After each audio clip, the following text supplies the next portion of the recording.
Number 10. Jean Grey was resting the whole time. After Jean Grey died as part of the Phoenix Saga, everyone was left flabbergasted. During the story, we'd seen Jean merge with the Phoenix Force, become insanely powerful, lose control over this power, become corrupted and dark, basically become a huge supervillain, and finally sacrifice herself, knowing that if she didn't, it would only end badly. Or worse than badly, because it was already pretty bad. Jean Grey, one of the original X-Men team, was dead.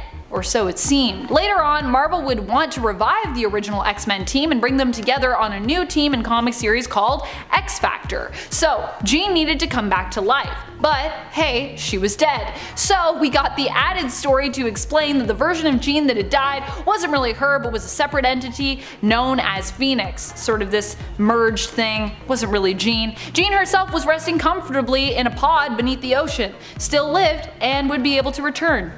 Yay.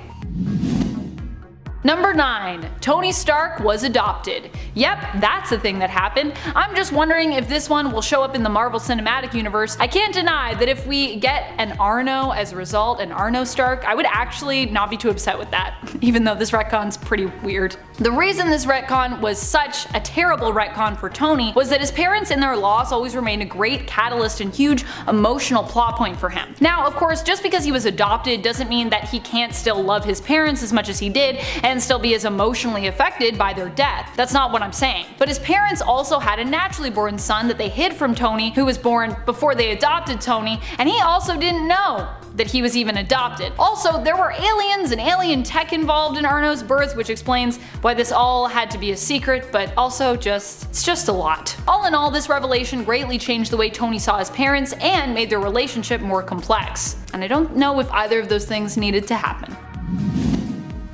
Number 8. Hail Hydra. One of the most shocking moments in Marvel's comic history was when it was revealed that Captain America was actually a sleeper agent for Hydra the whole time. Say what? The guy who for years was diametrically opposed to Hydra and all their beliefs, who had tried and succeeded to foil their plots countless times, was a Hydra agent? How could this be? Well, apparently all those wins were a part of his doing a very good job to convince us all and trust him so that he could stab us in the back at the right moment and take over America, becoming Hydra Supreme. Fortunately, this evil version of Captain America would later be revealed to have been created by Kobik, a living sentient version of the Cosmic Cube who was manipulated into making this retcon happen. What's more, the true Captain America still existed within the shards of the Cosmic Cube and would return once more to defeat his evil self, fixing the timeline. So, I mean, at least this retcon ended up not staying permanent, but still, it's pretty weird.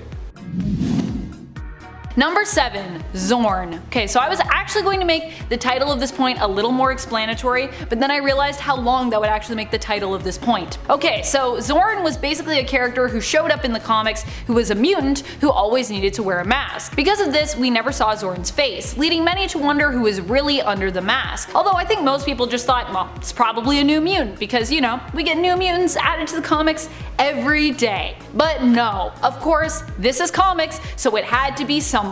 In a dramatic twist, it was Magneto. But no, of course, this is comics, so it had to be someone that we already knew. In a dramatic twist, it was revealed to be Magneto, who had infiltrated Xavier's school in order to rally up mutant support and help him create an army. He then destroyed New York, shot Emma Frost, killed Jean, and was eventually killed by Wolverine. Later on, however, Magneto would turn up again because, well, he's Magneto, and writers wanted to inch him closer to that line between villain and anti-hero again, so they basically retconned Magneto's involvement in all of this. It turns out there was a real Zorn, and it was actually Zorn's brother impersonating Zorn, impersonating Magneto, who was really to blame. Wow. Just wow. Number 6. Ugly equals evil. That's what Thanos' retcon taught us. Yep. Thanos' backstory was added in detail in the series Thanos Rising, and what many fans were surprised to learn was that his mother was apparently driven mad by her newborn baby's hideous appearance, and because of his appearance, claimed that she needed to kill him. That's pretty terrible. She sensed basically that because he was ugly, he would also be supremely evil. And the really shocking part of this was, of course, that she was right. But also, what the heck? Just because you don't like the look of your baby doesn't mean it should deserve to die. Fortunately, a a retcon was later added to fix this when it was changed to it not being the baby's appearance but to a specific deviant gene in the child's genetic code that concerned both of his parents instead. Still, not great, just analyzing your baby's genes and being like, we already know you're gonna be evil. But it's better than it just being about the ugliness in appearance as a pure reason for condemnation, I guess. Number 5. Doom is never wrong. Some people like Dr. Doom a little too much. I'm probably guilty as being one of those people. To the point that they can't let him be flawed. Doom must be perfect. Well, while Doom may believe that, the reality is it's his flaws that actually help to make him such a great character, and also are important because they are a part of the reason for his villainous nature. Originally, his vendetta started against the Fantastic Four, and more specifically Reed Richards, years ago, when Reed tried to give him pointers on a device he was building. Reed warned Doom that it was unstable, but Doom didn't listen. The device ended up exploding because, well, Richards had been right, scarring Doom's face. Unable to blame himself due to his huge ego, Doom decided to blame Reed, and thus a villain was born. However, retcons have come into play a few times in regards to his origins as to whose fault the device exploding really was. In one retcon, it's actually implied that it's Mephisto's fault, but if that's true, then why has Doom hated Reed so much for pretty much forever? Another retcon implied that Ben Grimm possibly intentionally sabotaged Doom's machine, which is an even worse retcon because it makes Grimm, normally a very lovable character, look like a jerk. Both of these retcons help to buff out Doom's flaws at the expense of making his feuds illogical. Number 4. Peter and MJ's marriage never happened. During the story One More Day, Peter made a pact with Mephisto to ensure that his Aunt May would live. Part of this deal was also that people would forget Peter's secret identity, which was currently out in the open. Although it wasn't like a bargain part of the deal, it was just a thing that would happen. But what did Mephisto want in return for this? Peter to never be a hero again? Did he want his soul? No. No, no, no, no, no. He wanted his marriage? Mephisto wanted to take Peter's marriage to MJ. And by that, I don't mean that he wanted himself to marry MJ, which would actually make, in a weird turn of events, more sense. I mean, he wanted to make it so that their marriage never existed. This was such a strange request that many were left speechless when Peter agreed, and this actually happened. What was likely really going on is that Marvel no longer wanted Peter to be married. Or Joe Quesada never wanted Peter to get married in the first place. They wanted to return to the days when Peter was flying free and single, so this story happened to erase it.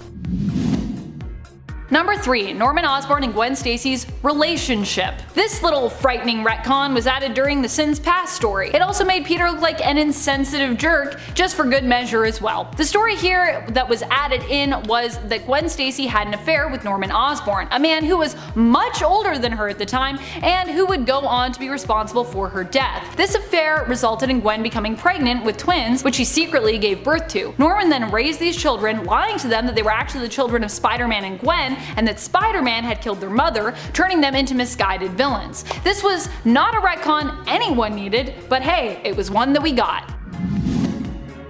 Number 2. Scarlet Witch and Quicksilver were never mutants. If you have been subscribers to our channel for a while, then you likely saw this one coming from a mile away. A list of the worst retcons with Amanda hosting it? I wonder what she's gonna rank high up on that list. And you were right. One of the worst retcons in mutant history for me will always be this. During the events of Axis, it was revealed that Wanda Maximoff and her brother Pyotr, Scarlet Witch and Quicksilver respectively, were never the children of Magneto, and as such, never mutants. Instead, we learned that the High Evolutionary abducted them when they were young, experimented on them, and then disguised them as mutants and returned them back to the world. Why? Well, we don't really know, which is part of the reason this is such a terrible retcon. That, and it erased years of meaningful family drama and history, and created a bunch of plot points that no longer really made any sense. Number 1. Snap Wilson. Even worse than my own personal nerd rage towards the retcon of the Maximoff twins, everyone's outrage, my own included, against this retcon. I still can't believe this was a thing that even happened in the comics. Oh my goodness. Sam Wilson in the comics became a good friend of Captain America, and was even known as his ally, the superhero Falcon. However, it was revealed that Sam Wilson wasn't actually Sam Wilson, a social worker from New York with falconry skills. This was all a fabrication of the Red Skull, who had used the cosmic cube to turn him into the perfect partner for Captain America as part of an insidious plot. The true persona of Wilson was the criminal, thug, and pimp known as Snap Wilson. What? This would be revealed to Cap as being his true persona, which Cap would then save him from. Yikes. Fortunately, years later we would see a retcon that would basically undo this one, turning the fake persona of Sam Wilson into the real persona for him, and the originally retconned real persona of Snap Wilson into the fake, meaning that Sam Wilson was always Sam Wilson and Snap Wilson was the version created and used by Red Skull. Whew, thank goodness. And at number 10, Secret Empire. Let's start off our list by looking at the most recent Marvel event on our list, Secret Empire. Secret Empire was a 2017 limited series that followed the series Captain America Steve Rogers, in which it was revealed that Rogers had been replaced by a version of himself that was loyal to Hydra, and had been working as a sleeper agent to quietly establish Hydra as the main world power. Really, it just got a bunch of people worked up over the fact that Cap was a Nazi, and more people worked up about the fact that he actually wasn't a Hydra member, and that it was just an alternate version of Cap. Oh, and the heated debates that came out of it too. On top of that, the creators of Marvel claimed that having a Nazi Cap wasn't any sort of response to the rise of fascism that we've been seeing in recent years in real life. Truth is, historically, comics have always been colored by the socio-political factors of their time. It's how comics started off in the first place in the 1890s with cartoon strips like The Yellow Kid. They're inherently political if you take a closer look. Not saying that it was Marvel's main goal here, but it's not something to ignore, that's for sure. And at number 9, Infinity Crusade. The Infinity Crusade, a product of the 90s, specifically 1993, was the follow-up to the Infinity Gauntlet and the Infinity War, and it wasn't nearly as good. A 6-issue limited series written by Jim Starlin, it followed Adam Warlock who, in possession of the Infinity Gauntlet, expels the good and evil aspects of his being to become a complete and total logical being, who therefore can use the gauntlet and not be corrupted by it. But in doing this, Warlock's old foe Magus, the evil version of himself from a future timeline, ended up being released from his body, along with the incarnation of Warlock's goodness, called the Goddess. And the whole series is Marvel's heroes fighting against the Goddess who has her own agenda. Compared to the Infinity Gauntlet and even Infinity War, Crusade pales in comparison, especially in terms of creating strong enough conflict for readers to be invested in it. Up next, number 8, Blood and Thunder. Blood and Thunder is a Thor event, and it can be best summed up as this. Thor goes crazy from something called the Warrior's Madness, and a whole bunch of powerful heroes need to stop him from destroying Asgard. Some of the art in it is very questionable, and Thor is basically an asshole to everyone he loves. He straight up beats Sif, who is his wife at the time. He beats up Beta Ray Bill by smashing him so hard into a planet that the planet breaks, and on top of that, the ties into this crossover have very little to do with the actual main story event. All in all, it felt like a sloppy way to have Thor fight the Silver Surfer and Adam Warlock. Up next at 7, the Clone Saga. Another one from the 90s coming your way at this number, let's discuss Spider-Man and the Clone Saga. Spider-Man has had a few questionable arcs in his time, but the Clone Saga, which ran from 1994 to 1996, is often one of the first controversial arcs that comes to mind. Now initially it was a story that was meant to wrap up within a year's time, but because of sales and how well received that first year was, Marvel had its writers stretch it out and continue it, which proved to not go over too well with fans, since the quality of the stories significantly declined. There were changes that people just didn't like. It's also worth noting that there was a Clone Saga in 1973 penned by Jerry Conway, and that's not to be mistaken with this 90s saga, although it does involve a character who was introduced in the 70s saga, Ben Reilly. Reilly was Spider-Man's clone in the 70s storyline, and in this arc he returns as Scarlet Spider. Peter would eventually be replaced by Ben, which did not go over well with fans. The original Green Goblin was resurrected too, and there was a bunch of questions raised by that fans had confusion over based on the continuity. The storyline complicated things a lot more for Spider-Man's character versus simplifying it and bringing it back to basics, which was what the creative team had initially intended to do with the arc. Moving on to number 6, Avengers issue 200. Avengers issue 200 was supposed to be a very special issue. Anytime a series hits a number like that, it is an accolade to be celebrated. But Avengers issue 200 had been clouded by controversy. It was the story in which Carol Danvers, Ms. Marvel at the time, was abducted and raped and impregnated by Marcus Immortus. All for her to give birth to a son who was just Marcus Immortus reincarnated so he could have a body on Earth and escape an alternate dimension. Yeah, it's some f***ed up stuff, my dudes. And what did the Avengers do? Nothing. Literally nothing. Carol clearly needed help, but all they thought was that she was in love with Marcus, who states that he brainwashed her. Like, blatantly. It's really messed up and something that writers like Chris Claremont actively sought to fix when they were writing Carol's character moving forward, specifically with Chris in Uncanny X-Men and other titles. Moving on to number 5, Secret Wars 2. The first Secret Wars story event is often considered to be one of Marvel's best. Its successor, Secret Wars 2, is often considered to be one of their worst. It's incredibly convoluted. Released between 1985 and 1986, it was a direct follow-up to Secret Wars, which, by the way, began as a marketing scheme to sell action figures, but was just so well written that people didn't care. Marvel made a lot of money off of it. Just take my money. But because of how successful it was, a sequel was immediately thrown into production. And it was not good. It brought back the Beyonder, who decides to visit Earth in a search for enlightenment. And conflict ensues. And the worst part is, the Beyonder's motives seem really unclear, making it for a major letdown compared to its predecessor. Moving on to number 4, Axis. Axis, which came out in 2014, was a tie-in that followed Red Skull's attempts to harness the ability of the world's most powerful telepath, Charles Xavier. He would manipulate him into becoming Onslaught, a dude who we will be discussing later on our list, and sought to enslave thoughts, create an army, and broadcast messages of hate all across the globe. Just a typical day in the office for Red Skull, right? In addition to that, every character's moral alignment is flipped, meaning that the good guys became bad guys and villains became heroes. The goal with Axis was to flip the Marvel Universe upside down, to shake things up. Characters lost their distinct voices though. It became really muddled. And the ending was just a bit of a bummer, and it got a lot of heat for ruining many beloved characters. Speaking of which, in at number 3, The Crossing. The Crossing was a 90s story arc that threatened to completely ruin Iron Man Tony Stark. In it, we learn that Tony has actually been working for Kang the Conqueror secretly for years now. Wait, why does this sound familiar? Did Secret Empire just kind of rip off one of Marvel's most terrible story arcs? Well, you guys be the judge of that. Anywho, a bunch of people get murdered, a mysterious time portal appears in the Avengers mansion, and a young Tony Stark is brought to the future to fight present evil Tony Stark, and ends up taking over the mantle afterwards when evil Tony Stark is dead and dealt with. Overall, it's a giant mess, and it doesn't do one of Marvel's flagship characters any justice. Up next at 2, Onslaught. So we haven't talked a whole lot about the X-Men on this list yet, but don't you worry, X-Men fans, because we've got one of the worst for you at this number. X-Men Onslaught, an arc that ran between 1994 and 1995, was triggered by an event that went down in a battle between the X-Men and Magneto's acolytes. Magneto had ripped the adamantium from Wolverine's body, causing Charles Xavier to retaliate by shutting down Magneto's mind and rendering him catatonic. Because of this, the darkest aspects of Xavier's consciousness and Magneto's mind merged into Onslaught, a be-all end-all villain whose might required not only the X-Men to fight him off, but also the Fantastic Four and the Avengers. But fear not, Marvel had a terrible idea on how to resurrect them, which brings us to our next and final number, in at 1, Heroes Reborn. There is a lot to say about Heroes Reborn. Heroes Reborn was a story arc that occurred in the aftermath of our last number, Onslaught. After the Avengers and the Fantastic Four had been killed off, Marvel brought in Jim Lee and Rob Liefeld to be the creative team on this arc that occurred between 1996 and 1997. It was a tough time for Marvel financially, and they were outsourcing the production of some of their major titles. That was the first mistake. The concept is what the name suggests. These heroes were all reborn thanks to a pocket universe created by Franklin Richards.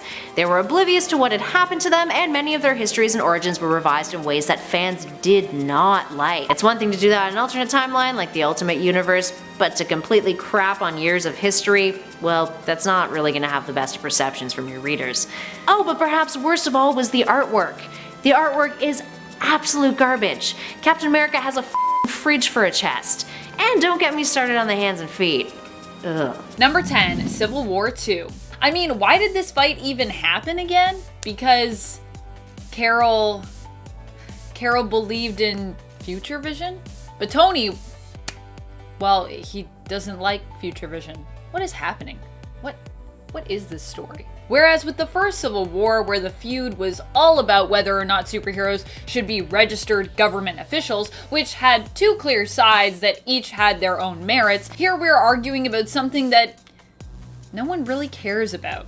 Well, except for Carol and Tony, that is, I guess. Captain Marvel believed in the Inhuman Ulysses' visions, and believed that they could actually be used, like in Minority Report, to prevent crime and destruction from happening before it took place. However, Iron Man argued that trusting these visions was dangerous, as it was possible that they were not guaranteed to happen. Overall, a lot of people got hurt, some even died, but we never really resolved the issue. The main takeaway was that Iron Man had been experimenting on himself and was now kind of part tech, and that Carol became a huge jerk. Thanks, Civil War II.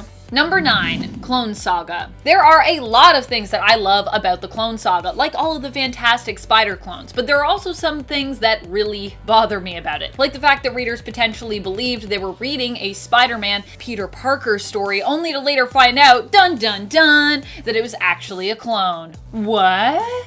I mean, you might have been one of the few people being like, no, I don't believe any of this. That's actually Peter Parker. This other Ben Reilly character, he's the clone, but yeah. The whole bait and switch here is the thing that just really gets me. That and the fact that there were so many insane tie-ins which make the Clone Saga confusing to read and follow up with, even in retrospect throughout issues. Never mind if you happen to be collecting the issues across all the series at the time of that event. Even the modern day recollections of Clone Saga are a mess. Number 8, Spider-Man's domestic dispute. So, this wasn't so much a dispute, I guess, as an accident, but it still seems weird to me that other characters have their lives completely destroyed because of something like this, and yet for Spider-Man, we never really held him accountable or really talked about it. It's like a weird double standard because I guess of how popular Peter Parker is. During the Clone Saga, there was a moment where Spider-Man accidentally hit Mary Jane without knowing that she was kind of like right by him. Except that Peter is insanely strong, sent her flying, and well, she was also pregnant at the time. I know Peter felt awful about this, but it's a little strange that not many other fans seem to echo Spider-Man's own disappointment in himself there, especially considering that Hank Pym once hit Janet and as a result was basically condemned and ostracized by the superhero community. And, you know, I'm sure that Hank also didn't feel good about hitting Janet after either. So it's weird that we're all like, that was bad, but this is like, so strange. Number 7, Inhumans in general. I don't dislike the Inhumans, but what I'm not a fan of is how much Marvel tried to make them the New Mutants, all because they no longer own the rights to the super successful X-Men. Marvel attempted to elevate Inhumans to new heights, hoping they'd become popular enough to rival their mutant crew, who was making a ton of other people money over at Fox. When this plan didn't end up working out, the Inhumans instead were just tossed aside, and many of them would end up being killed off. The Inhumans are great, but trying to make them into something they're not, then discarding them when it didn't pan out was pretty not cool. The Inhumans deserve to be loved for who they are. They're basically like Marvel's superhero version of the British Royals, and I love them for that. Let's not try to make them mutants. It's not what they are. Number 6, no consequences for Iron Man. There was a time in the comics when Iron Man was a very bad dude. I mean, there's been a few times actually when he's been a really bad dude, but what I'm talking about here is following the events of Axis. When after being accidentally turned evil, Tony Stark worked hard to make sure his alignment was not reversed. He managed to stay as one of the few permanently flipped characters and did a lot of very bad things afterwards as a result, but tried to initially play it off like he was actually the good Tony. But he wasn't. In the end, Tony would be forced to wipe his mind to protect secrets from Norman Osborn, who was put in charge after S.H.I.E.L.D. had disbanded. Tony would be able to recover from this catatonic state through recovering an older backup of his mind, one that fortunately didn't come with, you know, any of the knowledge of his evil deeds, because it was like from before, which meant no consequences for Tony, no guilty conscience, and even readers couldn't blame him for his actions back then because technically this was, in essence, good old Tony again. This wasn't like evil Tony. There was none of that in his mind. Not fair. Just because we love Iron Man in the MCU doesn't mean that Tony gets off the hook. Number 5, Hank Pym's mental illness. All because there was no time for re-edits, Hank Pym would end up becoming known as a mentally unstable man who hurt his wife, Janet Van Dyne. But although I agree with the Avengers that Hank was no longer a good fit for the team at that time, what I disagree with was the implication that came along with this whole instance. Hank Pym, even before this incident, has been known as a man who is not mentally stable. He had multiple personalities and had actually sort of kidnapped Janet while proposing to her. When his first wife was killed, he had a mental breakdown. Years later, Hank Pym would actually diagnose himself with bipolar disorder. But the most upsetting thing with Hank Pym isn't that he's mentally ill, or really that he hurt Janet, although obviously that's not good. And I'm not condoning that. It's how his mental illness turned him from hero to villain. It's the way his mental illness was presented and was handled in the comics. Instead of trying to help Hank, he was shunned for his actions. It feels as though Marvel at the time was kind of saying, Hank is crazy, which makes him hurt people, which means he's a bad person. In other words, craziness or mental illness equals bad. And that is the thing that I don't like when we do in comics, and I feel like mental illness, it's hard to handle in comics because sometimes that's just where it goes, and it's like, that's not what mental illness is. It doesn't mean you're a bad person because you have an illness. Just cause you can't see it doesn't mean it's not real. Number 4, Peter and MJ's marriage. So many retcons.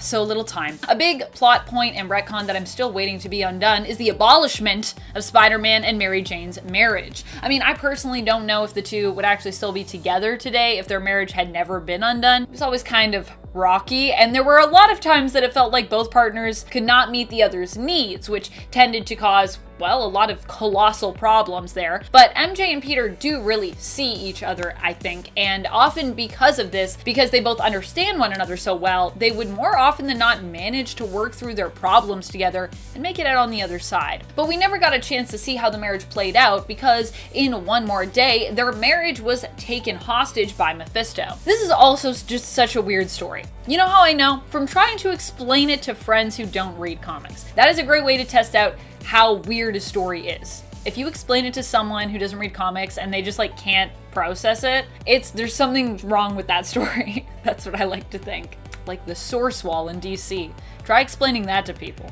I'm not knocking it, I'm just saying it's very out there. Number 3, mistreatment of Miss Marvel. It's so bad. Anytime I go back to Miss Marvel's random pregnancy, it just makes me like grimace. And I don't know what's actually worse here, what happened to Carol or her so-called friends, the Avengers' reaction to the red flags surrounding it and her own emotional pleas for assistance. Wanda, aka the Scarlet Witch, at least tried to be there for Carol, but she also seemed to kind of be putting her own perspectives on child rearing on her friend. While Carol was decidedly disturbed to learn she had become pregnant without knowing how that happened or having a recollection of really sleeping with anyone, Wanda encourages Carol to be grateful because she herself cannot have children with her synthezoid husband Vision, which is just like not your choice for everyone, okay? Okay, Wanda, I get that that's your choice and I respect it, girl, but like, you cannot put that on Carol. Do not be like, oh, how nice for you, I can't have kids, so you should just be happy, Carol. No, this is weird, it's a weird thing. You should not be happy, you should be weirded out. I can't get too much into detail on this story, to be honest, because of the rules of the YouTubes, but what I can say is that it involves Carol having a rapidly progressing mystery pregnancy and then giving birth to the person that also impregnated her, feeling compelled to leave her life behind to go with that person, but not really remembering why she has strong feelings for him. So yeah. Fortunately, Chris Claremont would try to atone for all the horrors that Carol suffered here in Avengers Annual issue number 10. But if you want to go back to reminisce on just how awful this plot and this story was, you can check it out starting at Avengers issue 197. But you've been warned. You've been warned. Number 2, Scarlet Witch and Quicksilver are not mutants. One of the worst things that has ever happened to the 616 universe, in my humble opinion, is the retcon of Scarlet Witch and Quicksilver. No, I'm still not over it. I'm never gonna be over it. It needs to be fixed. Honestly, I enjoy silly retcons from time to time. The idea of retconning something as a plot device when needed, and especially when actually deployed to clean stuff up, does not bother me. However, this is something you need to be careful with, as retconning something like this, it can have repercussions that could extend beyond that one singular change. In the case of Wanda and Pietro, it made so much of their family history feel like empty and meaningless now in retrospect. There are stories that you'd go back to, like Vision and Wanda's miniseries together when Magneto shows up to pay the newlyweds a visit, that completely loses emotional weight. House of M is another storyline that gets emotionally derailed by this retcon. And then of course, there are the plot holes that this retcon created, like Wanda working with Hope Summers to get rid of the Phoenix Force. With this retcon in play, being that Hope is typically known for taking on other mutant-based powers and abilities, her boosting Wanda's power, it doesn't really make sense if Wanda isn't a mutant. So, what? Number 1, 616 Gwen Stacy. To be clear, I don't actually have a problem with Gwen Stacy. I actually like her character and many other still alive versions of her from alternate realities. I'm typically a huge fan of those. What I don't like is how she was treated after her death. I'm not as conflicted as some Spider-Man fans about Gwen's death to begin with. I'm not like against her dying, but I'm not for her dying. But after she died, goodness, we should have just let the poor girl rest. Not only has she been brought back via clones too many times, and it also never ends well, but we've also felt it necessary to give her a darker, more horrible past, because that's what she needed, with her becoming the very young mother to Norman Osborn's twins. Just why? Why? Just let Gwen Stacy rest in peace, I say. Let her rest in peace. Number 10, Tony and Natasha. Yep, in the Ultimate Universe of Earth 1610, Iron Man and Black Widow are an item. But what's worse, Black Widow turns out to be working as a double agent and betrays the team in Ultimates 2. Turns out she was working with the Liberators. This all happens just as Tony and Natasha are preparing to tie the knot. Fortunately, Tony is able to apprehend Natasha, stop her, and turn her over to the authorities, but not before she manages to kill his longtime butler and friend Jarvis, and get all of Hawkeye's family killed and him captured. Tony finds himself distraught, and matters are made even worse after Black Widow's capture and later on her death, when a very intimate and personal video the two made together is leaked to the public. Yikes. Number 9. Actual Cannibal Hulk. Hulk in the Ultimate Universe was a much more gruesome version of himself. He was depicted as being a lot more violent, even killing people when he went into a rage. However, this is the Ultimate, so even this more violent and uncontrolled take on his character was not enough. Hulk wouldn't just lose control and kill people, he also had a habit of eating the people he killed as well. I mean, I know he's meant to be a monstrous figure even on Earth 616, but it feels like they took it a little too far here. Also, what's up with the Ultimate Universe and cannibalism? That's like a thing that just keeps coming up. Number 8, the one true enemy of the great Charles Xavier. Stairs! It was something that hadn't really been done when it came to defeating Professor X, throwing him down some stairs. But there was also probably a reason for this, because I mean, it's just not a thing that needs to happen in the comics, and yet nothing was considered off the table in Ultimates. This is the moment, by the way, that is featured in our thumbnail for this video, and you might be wondering, hold on, wait a minute, is that Wolverine throwing Charles down the stairs? And fear not, true believer, at least they didn't steep that low. That's actually Mr. Sinister, and yeah, he looks a little different in the Ultimate Universe. If you're like, but where's his cape and the things? And it looks different here. Number 7, Liberators. Okay, so don't get me wrong. I like the idea of the Liberators. It was more the way that this all went down with them in the end, and the way that these international heroes, but villains to the Ultimates, were portrayed. The Liberators were a team of superpowered folks from around the globe who had come together to defeat the Ultimates so as to even the playing field on a global level for the rest of the world. Basically, these characters thought that the USA was becoming too powerful and was messing things up for other countries with their superhero team. This could have been an interesting story, actually, in terms of like global international politics, but instead it just became about how every other country was inferior to the US, with their heroes, the Ultimates, winning the day simply because they were kind of deemed superior. And I'm pretty sure there's a line in there that communicates almost verbatim that sentiment. Number 6, Black Panther is Steve Rogers? There is a time that Black Panther is Steve Rogers in these comics. What went down is that basically Black Panther was recruited to the Ultimates but didn't really want to join the team. I mean, that's a whole other story that is pretty weird and problematic. He was kind of made to join the team against his will. On Nick Fury's orders, Black Panther, however, was also not allowed to leave or ever return to his home and see his family in Wakanda.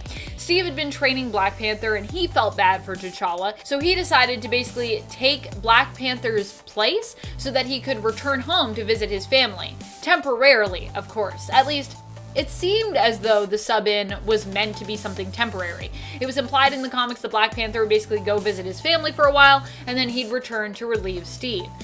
That isn't what happened, though, and instead Steve remained as Black Panther until eventually he just went back to being Captain America again, and Black Panther sort of seemingly disappeared off the team without any explanation. He does come back, I think, for one mission, and then he quits. But, yeah, it's also kind of weird that he quits. I guess things changed and he could quit at that point? Yeah, it's strange. Another one of the strangest moments in terms of this story is when Janet Van Dyne, the Wasp, seemingly recognizes that Steve is actually Black Panther because of the way he moves. Apparently no one else can move like Steve Rogers. Number 5, Blob eats the Wasp. During the events of Ultimatum, a lot of awful things went down. One of those things was the death of the Wasp, Janet Van Dyne. She was for a time the leader of the Ultimates and actually proved to be a quite capable, resourceful, and powerful member of the team, but none of that could save her from the Ultimate Wave. Janet was one of the heroes to be killed during the Ultimate Wave, and her body was found by Hawkeye and Giant Man, The worst part wasn't even that she died, but instead was the aftermath of that. Hawkeye and Giant Man found the Wasp's corpse, which was being violently torn apart and eaten by the Brotherhood member, the Blob. Ew. Why? Why so much cannibalism though? Number 4, Magneto kills everyone. Normally, I wouldn't have a problem with Magneto killing people. After all, he's a major X-Men villain, and to have Magneto tell the story, most of the people that he kills, they deserve it. They themselves are usually murderers in some way. It's what makes him such a compelling villain, and at times an anti-hero. Right now, he's gone full hero in the comics, which means that he really holds people up to high standards in Krakoa when it comes to their law about not killing humans. After all, he knows what it's like to feel justified in disposing of human enemies, and even he is willing to agree that overall it's just a bad idea. So there's really no way of finding justification if that's your crime in Krakoa right now.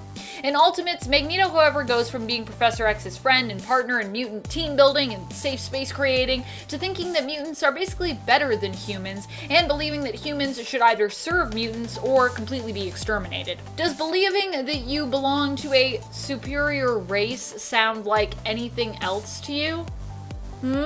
Magneto kills billions of people in the pursuit of this belief, which, considering his history as a victim and survivor of the camps in World War II, is pretty shocking and feels out of character. And if you're wondering, well, is that still a thing in Ultimates? Yeah, I'm pretty sure that's still established in Ultimates, so yeah. Number 3, Wanda and Pietro.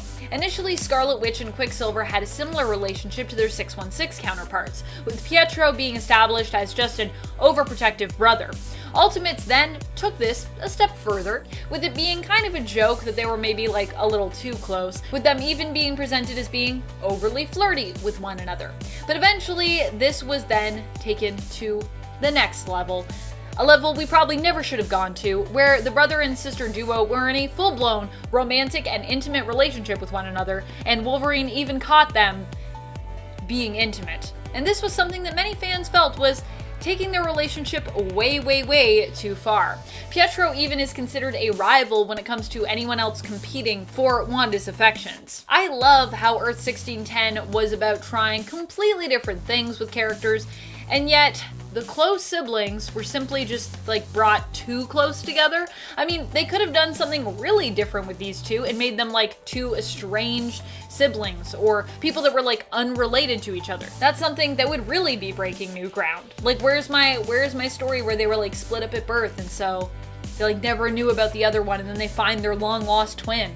That could be a cool story. Number 2, Ultimates 3. Many of these worst moments that have been laid out before you today come to us from Ultimates 3, which is where the wheels really began to fall off the Ultimates train. I mean, Ultimates 2 also had its problems, but I don't know if there were quite as many as Ultimates 3. Ultimates would later be relaunched by Jonathan Hickman and Asad Ribish in hope to save it, but the damage had already been done. The line was doomed to die and would die during the incursions, with the worlds colliding and being rolled into one giant ball of fun that we'd come to know as Doom's Battle World. Of course, then later it'd be brought back, so nah. Number 1, Ultimatum. What could possibly be worse than a brother and sister in a romantic relationship and Ultimates 3, where many problematic stories either got worse or got started? How about the thing that simply straight up killed the Ultimate Universe, or at least felt like it tried to? Ultimatum. Ultimatum was the crossover event that caused mass devastation to the universe and the world, wiping out many of the characters that we'd come to know and love, or at the very least tolerate. Jeff Loeb was basically given the green light by Marvel to kill off all characters who were too similar to their Earth 616 counterparts to really shake up the Ultimate Universe. What ended up happening as a result was many people, heroes, and villains dying due to their heads being blown up or torn off, having an overly gruesome and violent end. Then there were deaths that were never even shown of major characters who died in the Ultimate Wave. And finally, there were also tons of characters whose corpses were eaten after or during their death, or who ended up tortured to death. It was just an overly violent mess of an event with death after death, till you became just basically numb to what was going on. Ultimatum is also the event where Magneto decided to basically go nuts and kill billions of people. He would snap Professor X's neck and then would later have his own head blown off by Cyclops' optic blasts. Like I said, just so many heads being blown off. It makes my head want to explode. Boom. Number 10. Hank Pym's secret daughter. Nadia Van Dyne is Hank's daughter, who we didn't know existed until 2016. She was introduced in a free comic book day issue about Civil War II. Now of course I like Nadia Van Dyne as a character, don't get me wrong, but her being added in retroactively as Hank's lost daughter was something that I felt like was a bit much. When we learned of Nadia's backstory, we learned that she was the daughter of Hank Pym and his first wife, Maria Travoia. Maria was kidnapped during her and Hank's honeymoon and killed. Nadia ended up being raised in Russia, trained in the Red Room. Eventually she escaped after learning of who her parents really were. By the time she got back to America though to see her father, Nadia learned of his sacrifice to save the world from Ultron and his death as a result. She decided to seek out her stepmother Janet Van Dyne and became close enough to her that she felt compelled to change her own last name to Van Dyne, because that's not confusing at all. She's Hank's daughter, she's not at all related to Janet, and yet she has her last name. Number 9. Falcon's X gene. Remember that time Falcon was revealed to be a mutant and then we explained that origin away with, a faulty sentinel? If you don't, let me explain. In issue 174 of Captain America, we see Professor X meeting Falcon and Cap. Charles implied Falcon's connection to his bird seemed telepathic, and that Falcon's telepathic abilities may be mutant in origin. Falcon himself took this suggestion to heart and even considered what it might mean for him to be a mutant, pondering on his strong, seemingly psychic link to his bird Redwing. He then encountered a sentinel who identified him as a mutant, and so he was a mutant for a time. This was established, and this wouldn't really be revisited or retouched till 2001. Where the idea of Falcon being a mutant was tossed in the trash and explained away as a sentinel simply malfunctioning. Wah wah wah. Number 8. Black Widow's confusing backstory. Natasha being a mysterious spy from Russia who switched sides means that yes, we are going to get a complex backstory for her, but it actually wasn't always that complex. Natasha was inspired to fight for her nation originally when her husband was assumed dead in combat. Her husband wasn't really dead of course, and it was implied that this was all part of a plot to basically encourage her to fight for her country. Before that, Natasha was a renowned ballerina. Later on, however, this whole origin was revealed to be a lie when we learned that the Red Room had embedded memories of her being a ballerina in her mind. They made her think she had trained in ballet, but she hadn't really, because I guess that's what the Red Room does, they mess with you and give you fake memories. Her story was also changed from a woman who was inspired by her husband's sacrifice to put her own life on the line for her country as well, to that of a woman being blackmailed and threatened into becoming a spy in order to protect her husband. Number 7. Professor X married Mystique. Some retcons that are really strange come from film inspiration. As a lot of people discussed in the comments, many feel that Scarlet Witch and Quicksilver, for example, would still be mutants today if it wasn't for their being introduced in the MCU's Avengers franchise, which didn't have the rights to include mutants, so we had to kind of unmutant them. I feel as though the case was possibly similar for this weird, secret retcon. In 2013's Uncanny X-Men issue 24, we learned of Mystique and Charles Xavier's secret marriage, meaning that the child we saw Mystique gave birth to while in the guise of Moira McTaggart was likely one willfully conceived, as opposed to Mystique tricking Charles into sleeping with her, which would have been super weird and pretty not good in my opinion. In the X-Men prequel films such as First Class, which came out in 2011, we see a different kind of relationship between Raven and Charles. We get this weird love triangle between Charles, Raven, and Eric, and it seems more of that likely influenced this weird retcon plot point revealed in the comics, in Charles's will. Number 6. Thanos. Number 1 dad? Thanos has never really been known as a caring and kind person. Even the people he keeps close to him are never really fully safe from his wrath. Faithful servants, family members, to Thanos, everyone is pretty much disposable. The same could be said for his adopted daughter Gamora, who he hardened and transformed into a killer until she ended up later rebelling. In the 2019 Thanos series, however, we learn how Gamora's relationship with her father was, well, more complex. How he actually, in his own way, was kind of a good father to her. This series also highlights how much they both cared for each other, despite the fact that an Infinity Gauntlet, which happened in the 90s, pre this series, but in terms of continuity would have taken place after this, Thanos seems to not show any regard for his adopted daughter's life. So it's kind of a retcon. Doesn't make a lot of sense.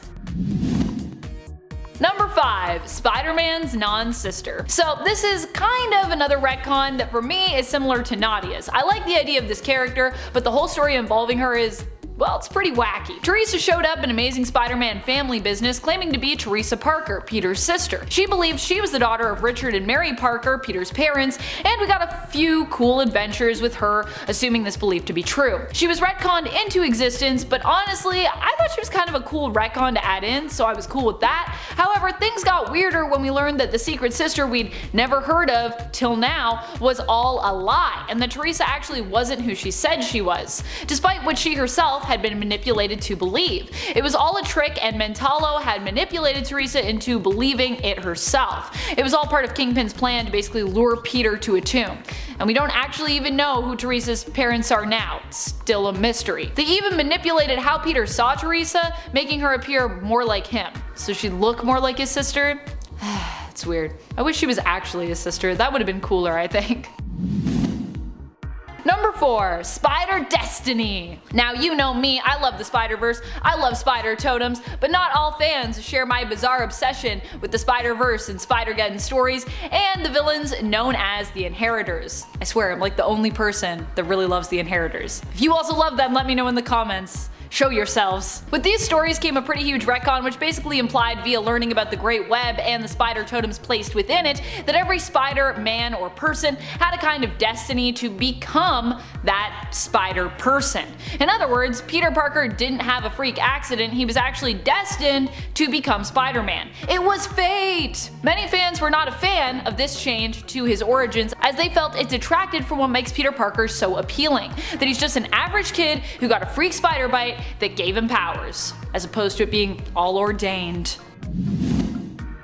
Number 3. Kang. Sometimes we talk about retcons that are ridiculous because they hurt the overall story. Other times there are retcons that feel like they don't really need to happen, and then there are those that just cause more confusion than really necessary. That's sort of the case with Kang. Kang the Conqueror was a villain who was first introduced in Avengers issue 8 in 1964. He is known for being a time-traveling villain who enjoys sitting and floating around while menacing other people. As time went on, however, we'd come to discover, due to the fact that he's a time traveler, the Kang was actually a bunch of other people, including Immortus and even Iron Lad. While these retcons were sometimes interesting, they don't really add much to his story, and at this point Kang being revealed as just about anyone is so old hat, it's kind of lost its shock value as well. Now we're gonna get him in the MCU, I don't know what that's gonna be like. Could be weird, could be great. Number 2. Aunt May's death. Remember when Aunt May died, but it wasn't really Aunt May but an actress who had actually died while impersonating Aunt May? Yeah, that was a weird villainous plot. What we saw in the comics as an elderly Aunt May's death was later retconned into being one of the weirdest and most elaborate plots of Green Goblin's criminal career. It was later revealed that the woman who was dead and buried and who we thought had been Aunt May was actually an elderly actress who happened to be on her deathbed and who had agreed to take on one last role in order to torment Spider-Man? Prove how great of an actress she was? Her motives are pretty foggy. Maybe Green Goblin agreed to pay any surviving relatives of hers a ton of cash? I honestly don't know. What had really happened was this actress had been genetically altered to exactly match Aunt May's genes, meaning no one at the hospital suspected this imposter to be a fake. She died after revealing to Peter that she knew he was Spider-Man, and was even buried in Aunt May's intended plot next to Uncle Ben for a time. That is, of course, until we all learned that Aunt May was really still alive, and this had been some kind of bizarre ruse.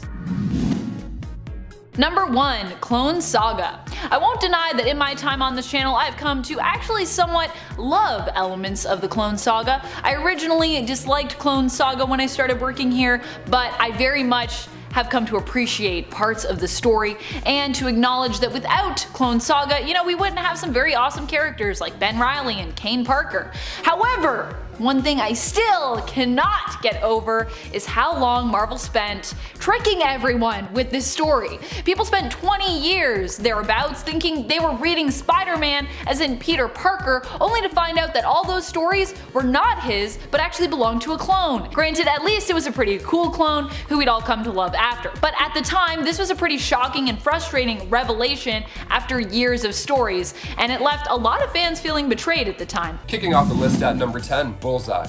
Daredevil. Wow, he's the coolest guy I've ever seen in a bar, hands down. So Bullseye was introduced to readers back in Daredevil 131. Now, I know he doesn't look the coolest here either, but that's who the character is, okay? Make your movie universe work for that character or just don't use the character yet. That's it. Like, you can't have Daredevil looking like this, and then when it comes to Bullseye, you have him looking like this. You can't have cool guy Colin Farrell and also leather Daredevil. It's just like, pick a lane. It looks like he's the villain of a 90s TV show, honestly. He doesn't look like the iconic evil assassin at all in this entire movie. Plus, Colin Farrell's performance is just...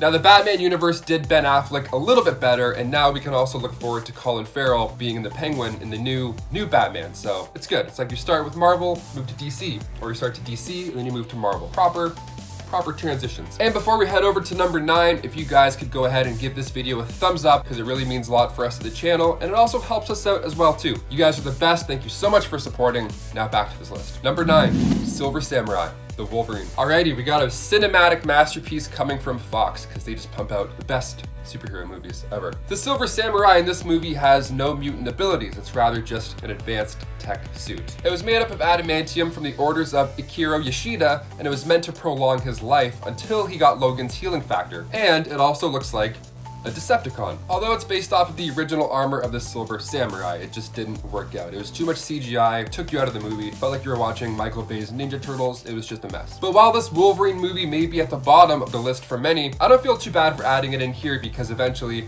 we got around to James Mangold's Logan, which was a perfect send-off for the character. So far, there's only a couple of Fox characters that have been redeemed. Wolverine and some other mutant that I'm going to mention definitely later on in this list. Number 8, Vision. Avengers Age of Ultron. So with WandaVision episodes dropping weekly, we're getting to see Marvel have another crack at suiting up their power couple. We've seen a sneak peek now for their original comic book look that's going to come up in a future episode. Okay, cool, that's going to be amazing. So now it's only fair to revisit Marvel's first attempt at Vision. Age of Ultron was released in 2015 and comic book fans were delighted to see the creation of Vision in this movie. But unfortunately, it looked like another CGI android and not anything close to what made him pop and unique in the comics. So while some characters like Hawkeye have to look more military based because that's part of this arc for this universe that they're building all these stories in, he's more of a military character. It would make sense that he doesn't jump right into the purple onesie off the bat. But Vision could have looked anyway. He didn't have to be as grounded and realistic as Hawkeye did in the story. They could have had way more fun with him, which is something WandaVision is finally doing now. And even the solo Hawkeye show that's coming to Disney Plus is kind of leaning into more fun costume-wise. So we can look forward to seeing that in the future. See, things get better for Marvel. They start off a little bit choppy and then they're like, oh, let's throw in some purple. Let's throw in some green. Number 7, The Rhino, The Amazing Spider-Man 2. Okay, the Spider-Man almost trilogy with Andrew Garfield. Here we go. So we got to see the introduction to Rhino, played by Paul Giamatti, which is a wild sentence to say aloud. So the popular villain made his debut in Amazing Spider-Man issue 41 back in 1966. And fans were pumped to see this movie possibly lead us to a Sinister Six movie. And it was coming. So this strange gentleman throughout the movie who is assembling this sinister crew asked Alexei to pilot this exosuit. Now at the beginning of this movie, we had seen him trying to hijack an Oscorp van containing vials of plutonium. Now of course this was Spidey's cool first fight scene of the movie, so he took him down with ease, throwing in left hooks and quips, eventually leaving him literally standing there with his pants down. And then at the end of this film, because you know he's only in the opening scene and the ending scene forever, that's all the Rhino we have now until they redo him again, but they're not going to bring him back for sure. This is a hard character to do, and it didn't really work out in this movie in any way. Yeah, like imagine if you joined Jamie Foxx's Electro coming into the MCU in the next Spider-Man movie. Like if he appeared there, he'd get his ass kicked. Like Mark 1 could take this guy. Now I understand you need to make it again more realistic for a live action movie, but this just wasn't it. Number 6, Apocalypse.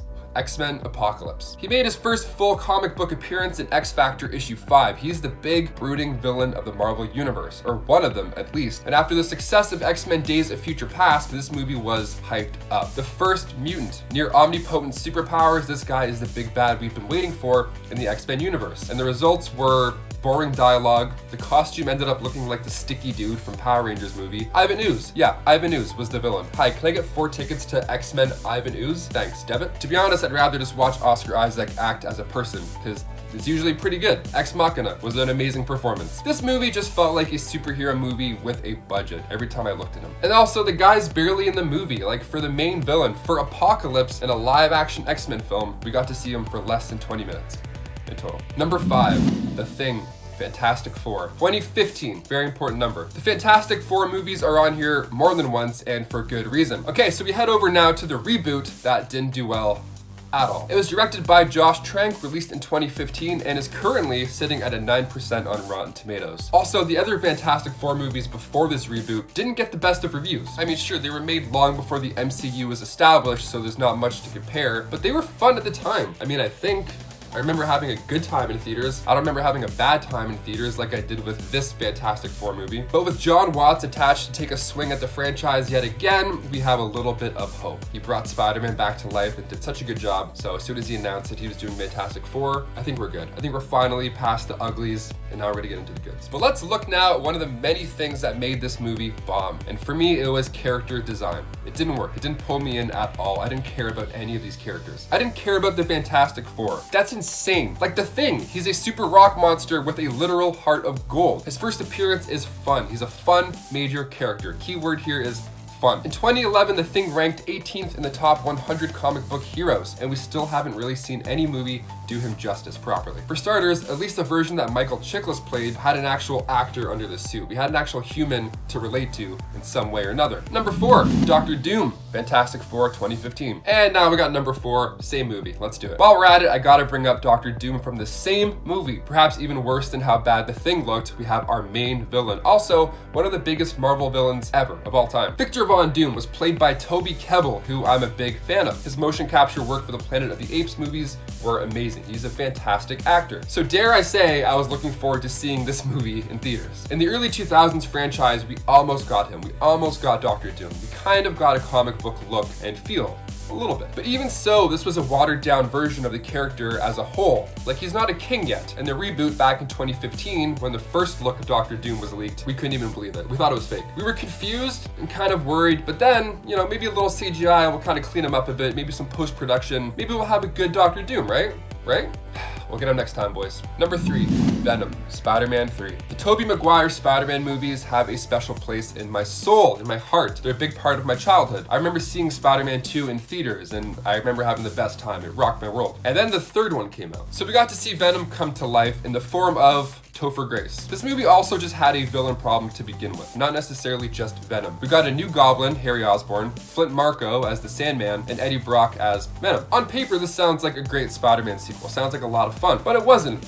Why is that? Well, part of the problem was that the studio was pushing director Sam Raimi to include Venom in the plot, when even he didn't want to. He wanted to complete Harry's arc, boom, which he did, and he wanted to have a new wild villain that makes a blockbuster pop like Sandman, and then he originally wanted to have the Vulture in there as well as a third villain. He said Venom's lack of humanity wouldn't work with the existing story and universe. Yeah, absolutely. Venom looks bad in this movie. He just looks like Topher Grace in a suit with messed up teeth. It doesn't feel remotely close to being a powerful symbiote, and also because Raimi had to throw Venom in the plot, we also had to see a new look for Spider-Man, which was the black suit, which was cool. The black suit's a nice little nod to the old comics. It's cool, it makes him stronger. He likes the suit, it feels good on him. Awesome, we love to see it. But that meant we also got to see a new Peter Parker as well, which we didn't want to see.